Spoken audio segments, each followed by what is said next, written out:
I want to talk a little bit about organic food versus conventional food. Now, I've been a huge advocate for organics for over the past decade, since I made a lot of changes in my lifestyle when I decided I was going to hold myself accountable for everything that I put on my body or in my mouth. So when I started looking into ways that I could improve my health, I did a lot of research about organic versus conventionally grown foods, because I didn't really understand the difference. I thought, okay, if they're spraying some food with pesticide, I can go home, I can scrub it off, and that will be fine. I really shouldn't have to worry about it. But that's not the way it works. The truth is that conventionally grown food is grown by big agribusiness, and it's grown in soil that is basically dead soil. They're not doing the crop rotation and things like they used to do in the old days of farming. Instead, they just continue to grow the food in basically dead soil. The way they do that is by putting tons of chemical additives and fertilizers and things into the soil so that it can grow the food.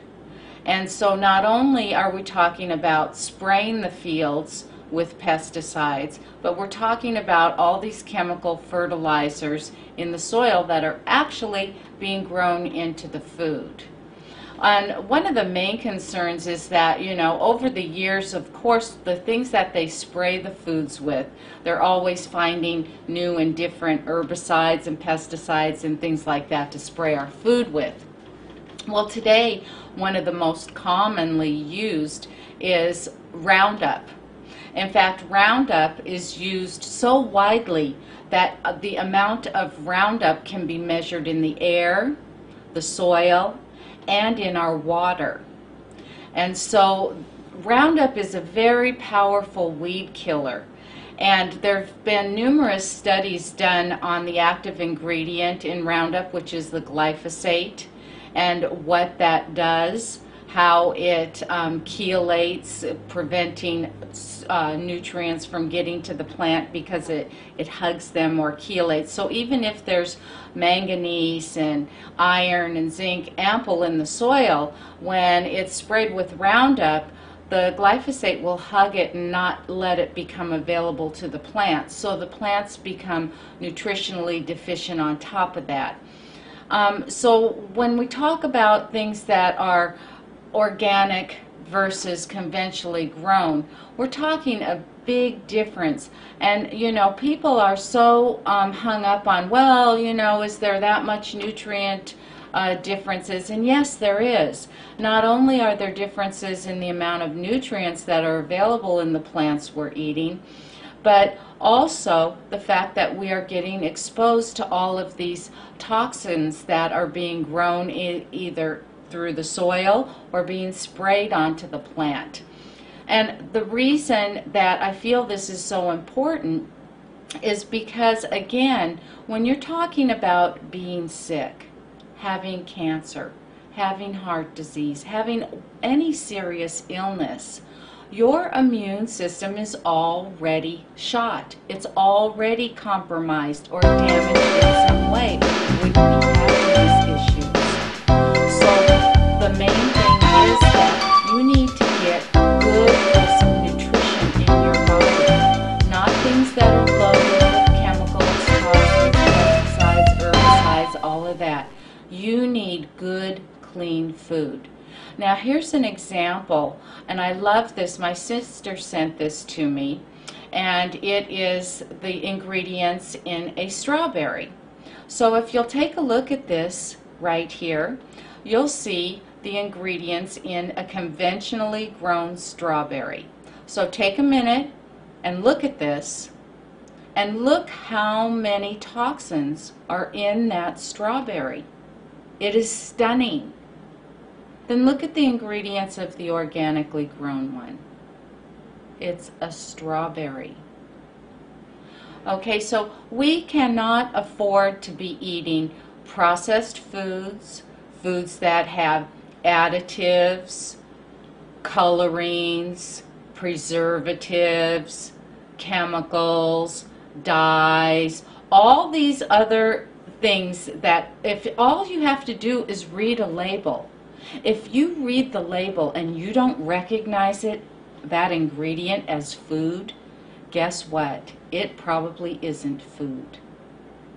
One of the things that I did when I was over visiting my father-in-law, who's an elderly man who lives with his elderly brother, is I took their margarine out of the refrigerator because I was cooking for them one night.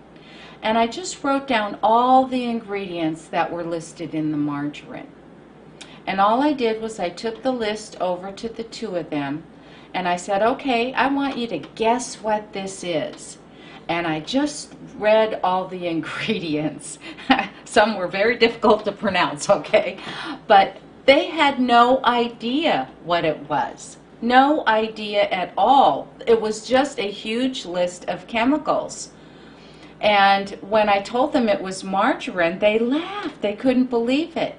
And then I said, if you take the organic version of this, and which is real butter, the ingredients are cream and salt.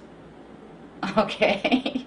Now, I'm not saying that butter is like the healthiest food in the world, but I think my body knows what to do with butter and salt. Okay? So if I'm going to have a little bit of something spread on my toast, you know, would I rather have it be a list of 30 or 40 or more chemicals, or would I rather be something that at least my body knows what to do with?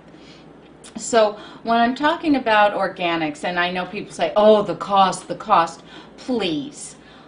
I'm telling you, if you look at the difference in the cost, okay, yes, it may be instead of 99 cents, maybe you're paying $1.07. Okay, but at least you're getting good, clean food. What is it costing you to be sick? No matter how sick you are or your kids get, you'll find a way to get money for those drugs or treatments or medication. And let me tell you that buying organic is so much cheaper than any of these medical treatments that we're getting for these illnesses. Now, again, you decide what you're going to put in your body. And I see so many people, cancer patients and other people who are terribly sick. I see them going through drive-thrus. I see them eating processed packaged foods. I see them eating nothing but crap. You may be filling up your stomach, but your body is hungry because it wants nutrition, not the taste of your favorite junk food. It's looking for nutrients, for minerals, for vitamins, for all these things so that our cells can function. So please take some more time and really get into the organics. This is something that can really save your life, and it can improve the health of everyone in your family. When I started preparing everything organic decades ago, my family was astounded. They kept saying things like, wow, this is so good. Did you cook this differently, or where did you get this? And it was simply because it was organic and it had a lot of flavor. Now, I know that we are not perfect in this world, and I know that some of you have a sweet tooth and things like that, but you know what? You can still have those little exceptions, but make sure that if you're going to have a little cookie or make a batch of cookies, why not make it with all organic ingredients? Okay, I made my chocolate chip cookies for my grandkids and friends totally organic. Organic chocolate chips, organic evaporated cane juice, which looks like sugar, tastes like sugar, cooks like sugar. Everything organic, the organic flour, all that. Yes, chocolate chip cookies are not the ideal thing to eat when you are sick, but if you're going to have that one little sweet thing, why not have it made out of ingredients that your body at least recognizes as food? So please, take the time, look into organics. Believe me, you will be happy, your body will be happy, and you will see some astounding results when it comes to your health.